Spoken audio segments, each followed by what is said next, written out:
Adventures. Can you tell us more about the fishing industry here in Lunneburg? Yes, Lunneburg has been the center of fishing in Nova Scotia for over 200 years. Back in the 1960s, it was determined that the fish stocks were in jeopardy. We were overfishing the fish stocks and there were fewer and fewer fish. So the federal government, the first thing they did was they instituted a 200-mile fishing limit, which meant that only Canadian vessels or other approved vessels could fish within 200 miles of the Canadian coast. Now, that worked very well. The fish stocks are starting to recover, but the fishermen who were working here had no jobs. So what they did is they diversified.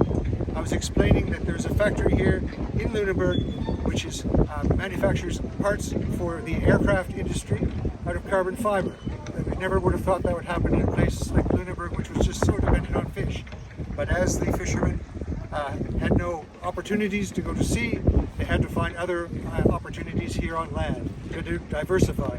Like when Lunneburg was founded, they came here to do agriculture, to be farmers, but the soil is not good for agriculture, so they had to find something else to do. They went fishing. Wow. So it seems like the fish industry is big here. So can I ask the question? Right now, the current fishing industry, is it growing, or it grew to a certain stage and then it came to a stage where things were stagnant? Well, it grew to a point where there were many fishermen but not many fish, and so then people stopped fishing and did other things. So the fishing industry had peaked, and then it went flat, and now it's gone down to a more manageable level.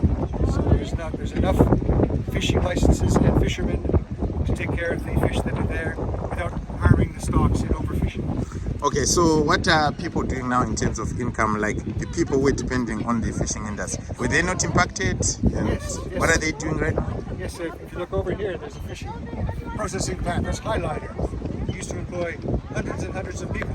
Now it employs many fewer people. There's fewer fish to process.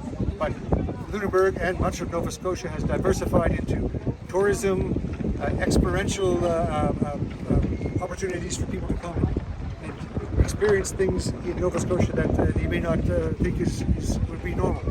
Oh, wow. One thing that I like about this city is you people are conscious about conserving the environment and at the same time taking care of livelihoods. So what can you recommend, like, for people who would like to visit this city? Since you're talking about tourism, what are the benefits, what are the things that are offered here which can motivate more people to come into the city? We have preserved wharves and the original buildings, historic buildings, to give visitors a view on what Lunneburg was like for the past 200 years. And there's a great fisheries museum here, the Fisheries Museum of the Atlantic, and I recommend that to anyone who comes to Lunneburg. And also the schooner Blue Nose is here, and it offers tours, 2-hour tours for visitors to go and experience being on a schooner under sail. It's just a glorious day. Wow, thanks so much, Chris. We are going to share more information and encourage people to visit Lunneburg, the historic city of fishery. Now we'll be going to the Fishery Museum. Thanks so much, Chris. My pleasure. Definitely. We are going to support the city, the tourism industry in the city.